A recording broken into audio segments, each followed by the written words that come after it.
ESPN's College Football Power Index is either broken or it is intentionally being messed around and tinkered around with, because what they've done this year with Oregon has been absolutely outrageous. But we're going to start with what they did last year. In 2023, Washington and Michigan played in the national championship. Washington, that was 14-0, beat Texas in the semifinal. And do you know where Washington finished in the final power index at 14-1?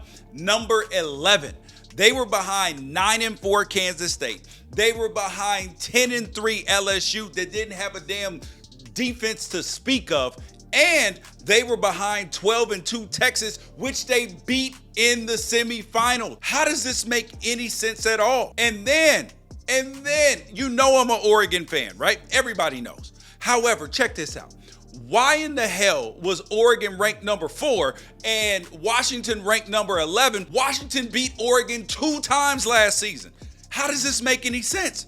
Well, that wasn't the only example last year, because last year the FPI had Ohio State ranked number 1 near the end of the season after they lost to Michigan. How does that make any sense? Well, this year, the formula or the algorithm or the willful misinformation is back with a mind-bending encore. And if you haven't seen it, it's enough to make people consider throwing the FPI out with their Thanksgiving leftovers. Because look at this. This is absolutely insane. Look at this. From 2024, after the regular season is over with, the team that is number 1 in the nation and has been since week 6 is at number 6.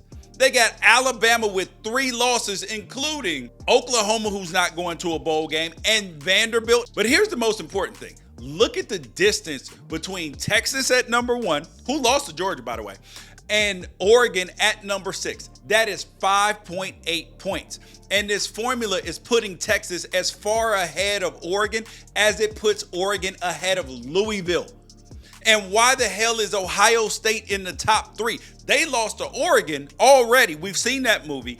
And they lost to Michigan, a team that Oregon already beat. And the Football Power Index is supposed to be a predictive rating system that measures team strength and uses it to forecast the game and season results. But you literally don't have to forecast what a 12-0 Oregon team would do against a 10-2 Ohio State game. It already happened. And if we're going to use these metrics in, who should be in the playoffs, how does this even make any sense when we've seen the games? And now check this out. It gets even worse, because look at the predictions for the conference championship games in terms of winning percentage coming out of the FPI.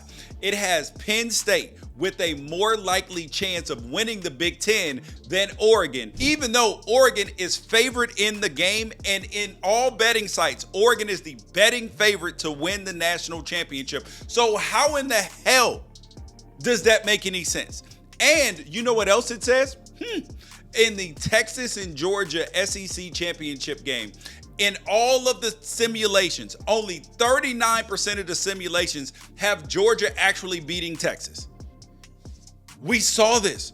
Georgia overwhelmed Texas on defense. And yes, this may be a totally different outcome this time, but you cannot tell me that your predictions should only be 39% of the time where Georgia wins this game. I'm a huge fan of analytics. I believe in using them and everything else. However, I believe that Manalytics should go above analytics. That's where we take the analytics, which are algorithm based. And remember, humans write the code for that. And sometimes they are wrong with the data and stuff that they include and have to tweak and turn it around.